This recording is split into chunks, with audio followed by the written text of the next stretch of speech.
Oke.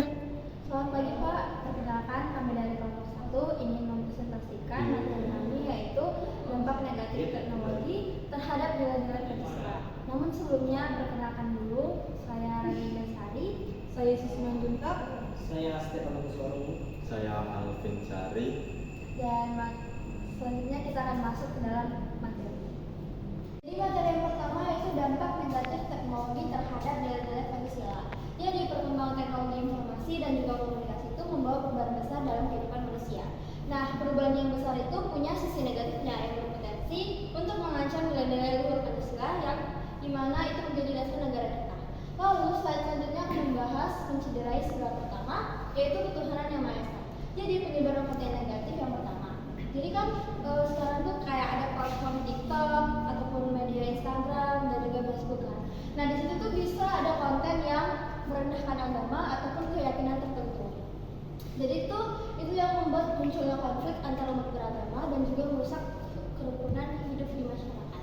Lalu yang kedua kurangnya toleransi, di mana ini fenomena itu kurang menghormati terhadap kepercayaan lain yang menjadi nyata di dunia kita. Jadi interaksi virtual yang sering terjadi itu bisa menyebabkan ketidakpedulian terhadap perbedaan keyakinan serta merongrong nilai toleransi yang dijunjung tinggi oleh Pancasila. Jadi yang pertama tadi yang konten negatif itu kan contohnya misalnya ini penyebaran propaganda radikal ataupun ajaran yang mengajak untuk melakukan kekerasan atas nama agama seperti yang ditemukan dalam beberapa YouTube ataupun media sosial lainnya.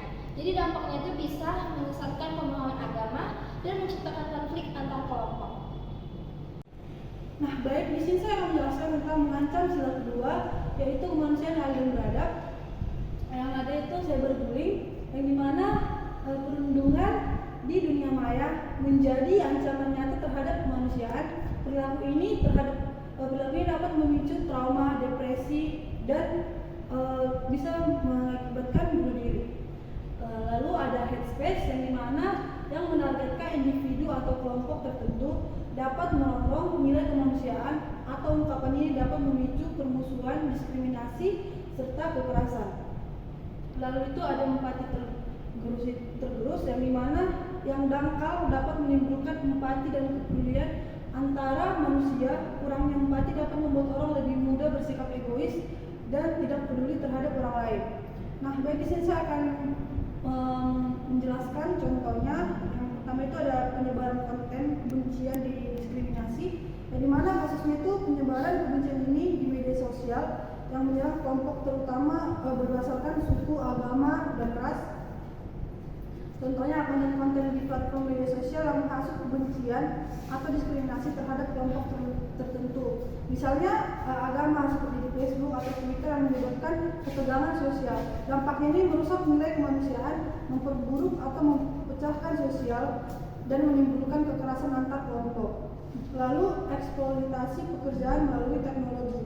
Kasus ini menyalahgunakan teknologi oleh perusahaan besar yang mengakses pekerjaan terutama dalam industri yang tidak transparan. Contohnya platform berbasis aplikasi yang mempekerjakan pengemudi atau pekerjaan lainnya dengan sistem upah yang tidak adil, jam kerja yang panjang, tanpa perlindungan sosial yang memadai seperti terjadinya di industri atau aplikasi kurir. Yang dimana dampaknya pelanggaran hak-hak pekerjaan yang mana menyebabkan ketidakadilan ekonomi, mempengaruhi kesejahteraan sosial.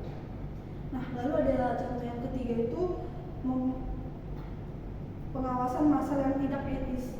Kasusnya itu pemerintah atau perusahaan menggunakan teknologi untuk melakukan pengawasan massal yang melanggar privasi individu. Contohnya itu penggunaan teknologi pengenalan wajah membantu melalui perangkat mobile yang dimana dilakukan tanpa persetujuan yang menargetkan kelompok tertentu berdasarkan keyakinan atau etnis.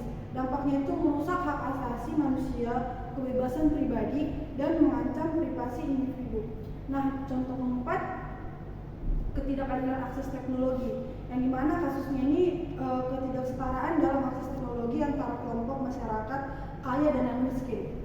Contohnya, masyarakat yang tidak memiliki akses internet itu perangkat teknologinya untuk pendidikan atau pekerjaan lebih daring, sementara kelompok lainnya memiliki akses penuh.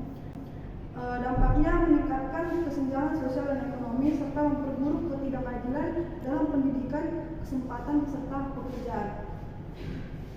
Lalu ada contoh terakhir yaitu penyalahgunaan teknologi dalam perdagangan manusia. Kasusnya itu penggunaan teknologi untuk memfasilitasi perdagangan manusia seperti kasus perekrutan tenaga kerja ilegal atau eksploitasi seksual, contohnya platform online, di mana digunakan merekrut pekerjaan migran secara ilegal atau memfasilitasikan prostitusi online. Dampaknya ini merendahkan martabat manusia dan mengancam nilai kemanusiaan yang adil dan beradab.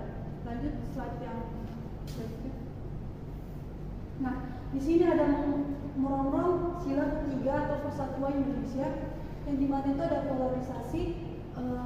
Polarisasi ini adalah hoax dan propaganda yang disebarluaskan melalui media sosial yang dapat memicu polarisasi dan memperpecahkan di masyarakat, seperti berita bohong yang sengaja dikonstruksikan untuk manipulasi opini publik dapat memecahkan belah masyarakat dan membayangkan persatuan. Nah, lalu ada konflik sosial. Penyalahgunaan media sosial dapat memicu konflik sosial atau penyebaran konten provokatif, ujaran kebencian, dan hoax dapat memicu ketegangan dan kekerasan antar kelompok. Selanjutnya ada melemahkan sila keempat, kerakyatan yang dipimpin oleh hikmat kebijaksanaan. Yang pertama itu ada kepercayaan tergerus.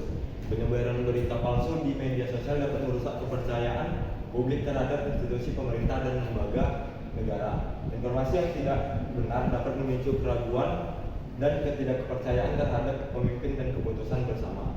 Yang kedua itu ada manipulasi opini.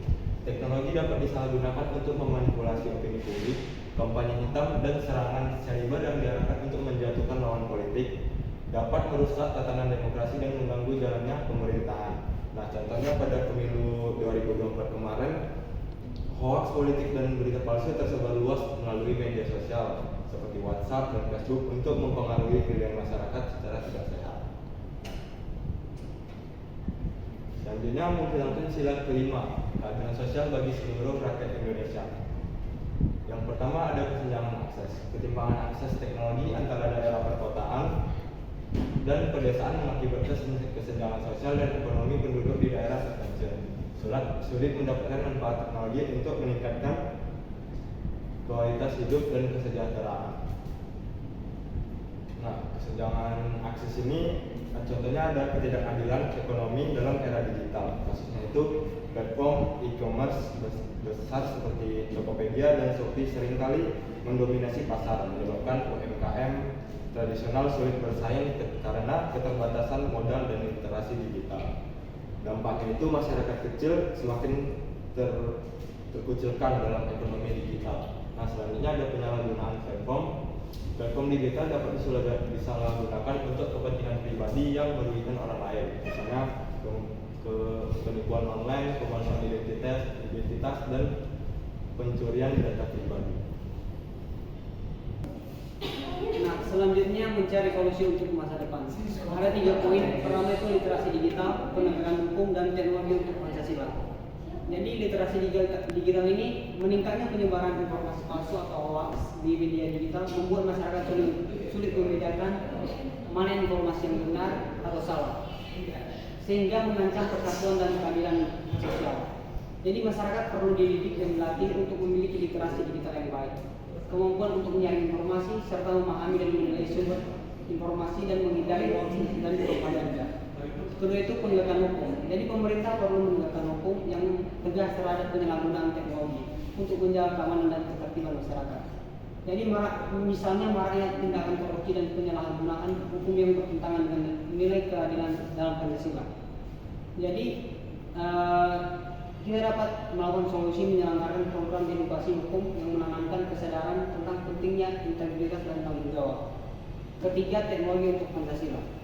Jadi pemanfaatan teknologi itu harus diarahkan untuk mendukung nilai-nilai Pancasila. Misalnya memanfaatkan media sosial untuk menyebarkan pesan positif, meningkatkan toleransi dan menjaga persatuan. Jadi nilai-nilai Pancasila tetap relevan untuk menghadapi tantangan globalisasi dan perkembangan teknologi. Dengan literasi digital, penegakan hukum yang adil, serta pemanfaatan teknologi yang berkeadilan, Pancasila dapat menjadi pedoman untuk menciptakan masyarakat yang cerdas, bijak, dan sejahtera. Jadi integrasi nilai-nilai Pancasila dalam pendidikan dengan inovasi teknologi memastikan masa depan bangsa yang lebih baik dan tetap berlandaskan karakter kebangsaan. Sekian dari presentasi kami ucapkan terima kasih dan maaf jika ada salah kata ataupun salah pengucapan.